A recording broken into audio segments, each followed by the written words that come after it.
प्रभु यीशु मसीह के मीठे और मधुर नाम में आप सब लोगों को मेरी तरफ से, मेरे परिवार की तरफ से बहुत बहुत सलाम।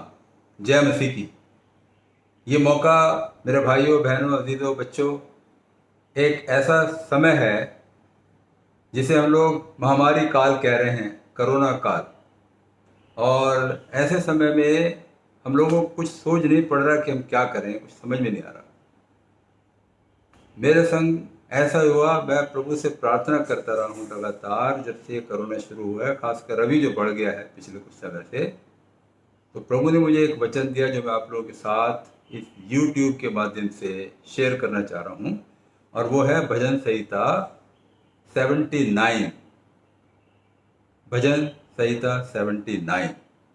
यहाँ पर लिखा है, हे परमेश्वर, अन्य जातियां तेरे निज भाग में घुस आईं, उन्होंने तेरे पवित्र मंदिर को अशुद्ध किया और यरूशलेम को खंडहर कर दिया है। उन्होंने तेरे दासों की लोथों को आकाश के पक्षियों का आहार कर दिया है।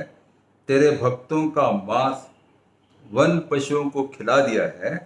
उन्होंने उनका लहू यरूशलेम के चारों तरफ जल के समान बहा दिया है। उनको मिट्टी देने वाला कोई न था। तो यहाँ पर इन पदों में हम देखते हैं, आसाफ नाम का व्यक्ति जिसने भजन लिखा है, ये इस भजनकार की एक प्रार्थना है।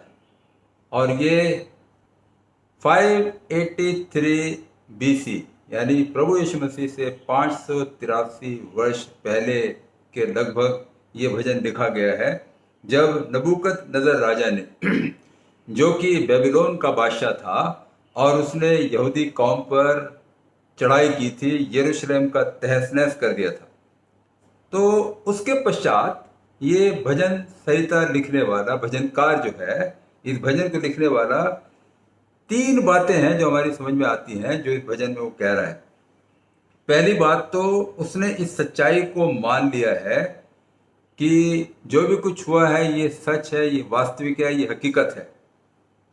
उसने इस बात को मान लिया कि यहूदी कौम की पराजय हो गई, वो लोग इस गैर कौम के लोगों से हार गए हैं।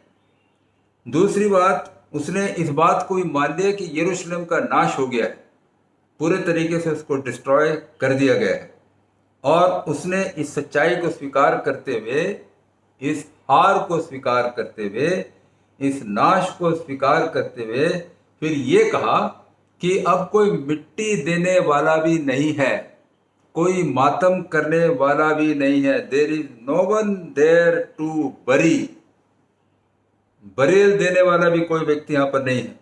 तो पहली बात जो है, आसाम ने एक्सेप्ट किया, स्वीकार किया सच्चाई को। अभी बहुत से लोग कोरोना के लिए बोलते हैं, कुछ नहीं है जी, कुछ नहीं होता है जी, आपको कुछ नहीं होगा जी, हमें कुछ नहीं होगा जी। भजन संहिता में इस तरीके से लिखा है। भजन संहिता 91 को ज़्यादातर कोट कर देते हैं। बहुत सी बार हम लोग मिस कोट कर देते हैं और हम सच्चाई को जानते नहीं, सच्चाई को स्वीकार करते नहीं। कोरोना है, ये सच्चाई है, ये महामारी है, भयंकर समय से मैं और आप और सारी दुनिया जो है गुजर रहे हैं। इस बात को हमें मान लेना है। यहाँ पर आसाफ ने स्वीकार किया कि परमेश्वर की जो पाक हैकल है, पवित्र मंदिर है, होली टेम्पल जो है, उसको पूरे तरीके से डिस्ट्रॉय कर दिया गया, उसको नापाक कर दिया गया, उसको अशुद्ध कर दिया गया। फिर उसने पाक हैकल के नाश होने के बाद, अशुद्ध होने के बाद इस बात को भी माना कि यरूशलेम जो पवित्र शहर है, जो प्राचीन नगर है, जो परमेश्वर का मंदिर के स्थान वाला शहर है, इस यरूशलेम शहर को पूरे तरीकों से खंडरों में बदल दिया नबूकदनेस्सर राजा ने। तो आसाफ ने इस बात को स्वीकार कर लिया। मैं और आप इस बात को स्वीकार करें कि ऐसी बातें जो जिससे हम लोग अभी गुजर रहे हैं, बीत रहा है ये समय, ये सच्चाई है, ये हकीकत है। हम इस बात को भी स्वीकार करें पूरे तरीके से, अच्छे तरीके से, कि परमेश्वर के हाथ में सब कुछ है। परमेश्वर सब चीज को कंट्रोल करने वाले हैं। दूसरी बात, इस भजन संहिता में हम लोग देखते हैं, इस भजन में, कि अब वो एक प्रश्न पूछ रहा। सबसे पहले तो उसने ही एक्सेप्टेड द फैक्ट, उसने सच्चाई को स्वीकार किया कि डिस्ट्रक्शन हो गया। दूसरी बात, अब उसने प्रश्न किया 5वें पद में, हे परमेश्वर तू कब तक लगातार क्रोध करता रहेगा, तुझमें आग की सी जलन कब तक भड़कती रहेगी, हाउ लॉन्ग ओ लॉर्ड। अब आसाफ जो है खुदा से प्रश्न पूछ रहा है, कब तक हम ये जुर्म सहते रहेंगे आए खुदा, कब तक तेरी चुनी हुई कौम, तेरी प्रजा की ये दुर्दशा होती रहेगी परमेश्वर। आसाफ ने परमेश्वर से पूछा और आसाफ ने खुद ही जवाब भी दे दिया।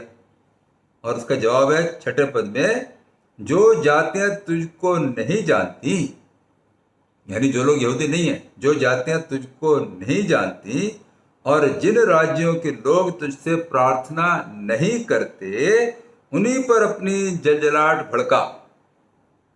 खुद ही उसने सवाल किया और खुद ही उसका समाधान भी बता दिया। तो पहली चीज, उसने सच्चाई को स्वीकार किया कि दुर्दशा हो गई। दूसरी बात, उसने परमेश्वर से कहा, कब तक खुदा बाप हम ये जुल्म सहते रहेंगे, कब तक होगा हमारी ये दुर्दशा वाली अवस्था जिसमें हम लोग गुजर रहे हैं, ये भजनकार कह रहा है। तीसरी बात हम देखते हैं कि उसने परमेश्वर के वचन को स्वीकार किया कि खुदा का वचन, परमेश्वर का वचन, गॉड्स वर्ड जो है वो रियल है। और उसने तीसरे हुक्म को याद किया। तीसरा हुक्म, थर्ड कमांडमेंट, तीसरी आज्ञा, जहां पर लिखा है कि मैं बेटों पोतों परपोतों तक सजा देता हूं, यानी कि थर्ड जनरेशन तक सजा मिलेगी। इस बात को आसाफ ने नहीं, नहमाया ने भी स्वीकार किया। नहमाया कोई नबी नहीं था, एक गवर्नर था, और यरूशलेम में जाकर उसने यरूशलेम शहर की दीवारों को फिर से बनाया, बसाया।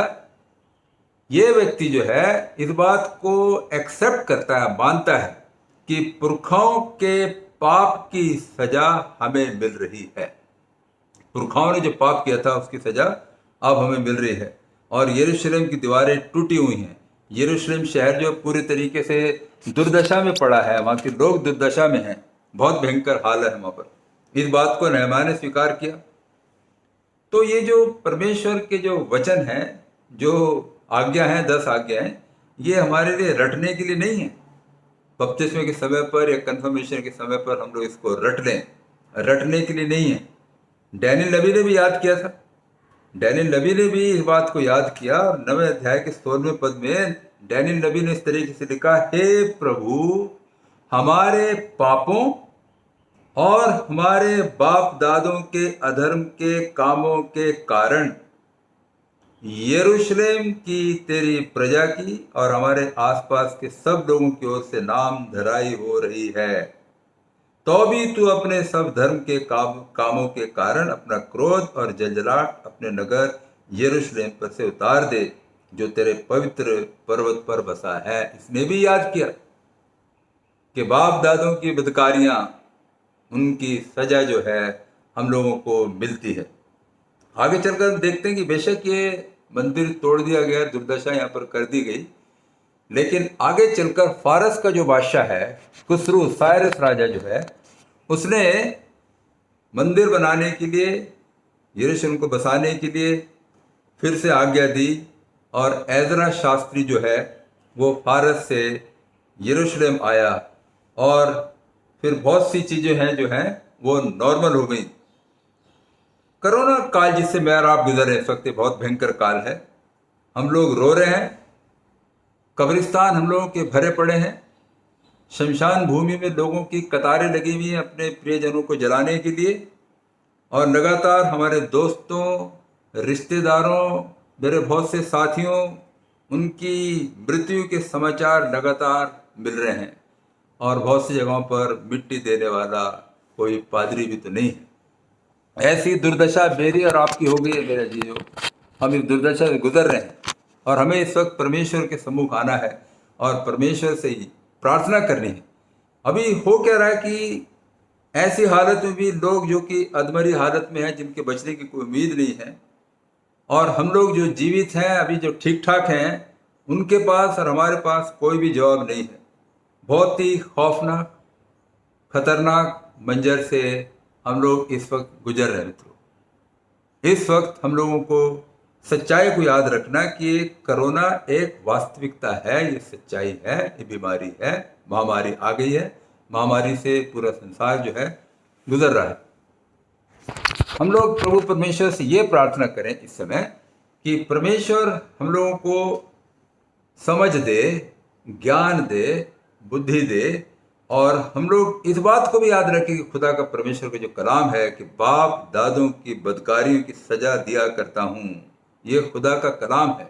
खुदा ने कहा कि जो मुझसे अदावत रखते हैं उनसे, यानी जो मुझसे बैर रखते हैं, उनके थर्ड जनरेशन तक पनिशमेंट देने के लिए परमेश्वर ने कहा है। ऐसी कठिन वेला में जब मैं और आप गुजर रहे हैं, बहुत से लोग अभी भी ऐसे हैं जो नफरत और बुग्स, निंदा और बदगोई फैलाने के काम में अभी भी व्यस्त हैं, ऐसे वक्त में भी, जबकि हमें दुआ करनी चाहिए।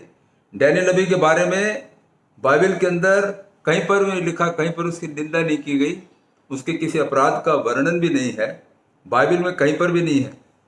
और हिस्ट्री बताती है कि साम्राज्य बदले, सरकारें बदल गई, तख्ते पलट गए, लेकिन आम जनता के कुछ नीच लोग डैनियल नबी के विरोध में हो गए, पर डैनियल नबी को फिर भी ऊंचा स्थान मिला। डैनियल नबी ने फिर भी लोगों के लिए पापों का अंगीकार किया।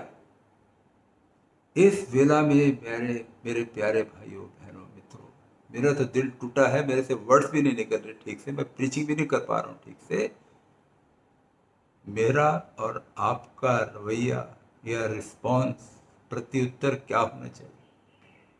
क्या हम लोग असाब की तरह सच्चाई को स्वीकार करें कि सब कुछ महामारी का काल है और ये परमेश्वर ही के हाथ में इसको हटाना, या हम इस महामारी के कारण को किसी दूसरे लोगों पर, किसी दूसरे देश पर, सरकार पर थोपते रहें, या हम लोग डैनियल नबी की तरह या जरमाया नबी की तरह या नहमाया की तरह परमेश्वर से अपने लोगों के पापों का भी अंगीकार करें, अपने पापों का भी अंगीकार करें, पश्चाताप करें, नफरत और घृणा और बुग्स, हेट्रेड ना फैलाएं।